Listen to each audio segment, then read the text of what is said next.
Are you looking for quality education for Black children but just don't know where to turn? No problem. We got you. At Aquarius School for Kids, we believe that our children are our most valuable investment. At Aquarius School for Kids, we create, develop, and provide educational products that put our African history, legacy, and culture at the forefront of our children's learning experience. So where do you begin? Well, our book, Before I Let You Go, I'm going to Teach You Myself, 7 Tips for Bringing Out the Reader in Your Black Child, is a great place to start. Then, get the companion handwriting practice workbook for your child's letter and sound recognition needs. Purchase both online and save. Need a little bit more? Then our African-centered kindergarten curriculum is for you. Go to www.aquariusschoolforkids.com to find out more. Yes, we got you. Aquarius School for Kids, an oasis of early learning with the African child in mind.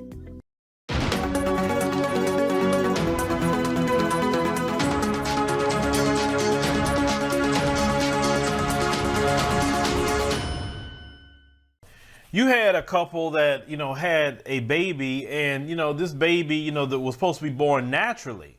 But right before the time for the baby to be born, they said they couldn't hear the heartbeat, so they wanted to rush, the mom in to get a C-section. I hate C-sections.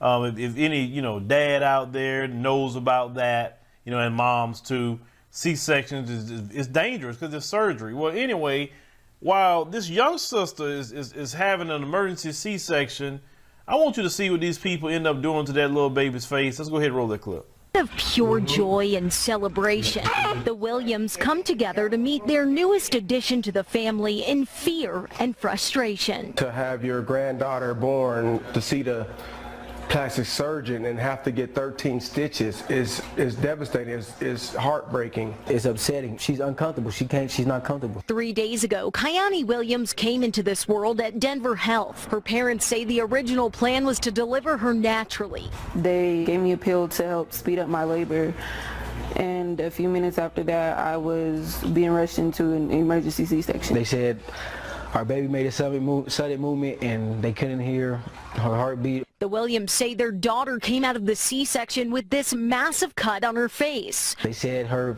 face, the way she turned, her face was close to the placenta wall. I tried to be understanding about, what happened, but on top of the fact that her face got cut and a plastic surgeon had to come do it, there's just a lot of things I'm not understanding, especially with the C-section. I've never heard of anybody having to deal with their baby's face looking like this after a C-section.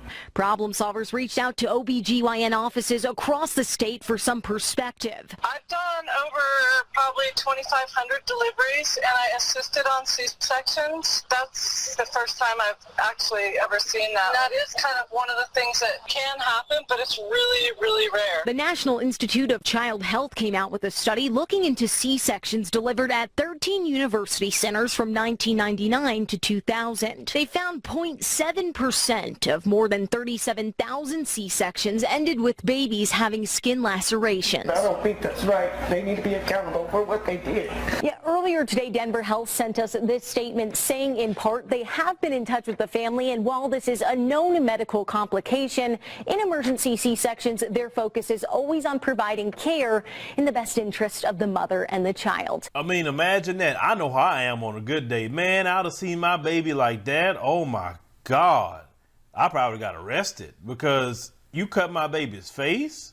Now, they say that this actually happens, in a small amount. They say 0.7% of C-sections end up with a laceration across the face. This is why I'm not a fan of C-sections. Also, what C-sections do to the body, of your woman, it cuts their muscles, so you never can really get that six-pack if that's what you're trying to get. It also alters a woman where later, by the time because you have one C-section, you're going to have another one. Then it's a guarantee that woman, fellas, so that it's a guarantee that you're going to have to get your wife a tummy tuck because of what it does to a woman's body. So have all the children you're going to have, but make sure you save your money to get that tummy tuck. Now, tummy tucks is not as expensive as it used to be. People getting them all the time now. It's affordable. But C-sections are dangerous. It's surgery, and I mean, like my daughter that had our grandson.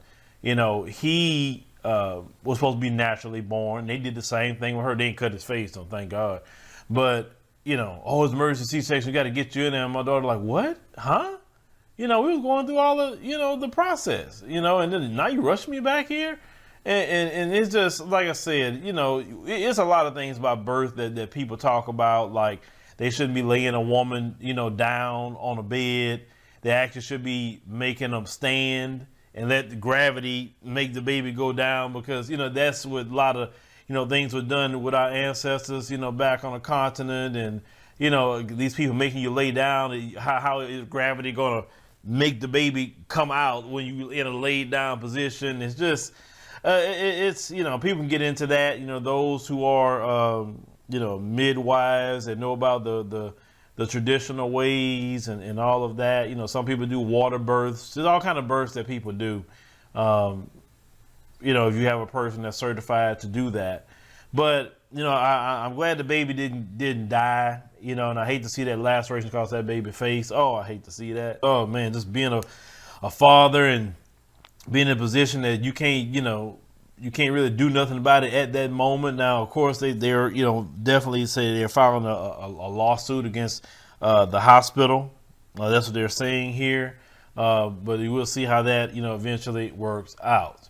You know, Benjamin Crump, he don't show up for a case like this. You got to be dead for Benjamin Crump to show up. But leave me a comment, let me think about, you know, this particular story with our, you know, young brother and sister here. And, you know, I pray that baby's face, you know, heal up and that baby don't have no scar, you know, on her face for the rest of our life. 'Cause, man, I would hate to, you know, see that baby with that scar like that. But since she's so young, you know, maybe they just, like I say, it just heal up, and in a few years you won't even know it's there.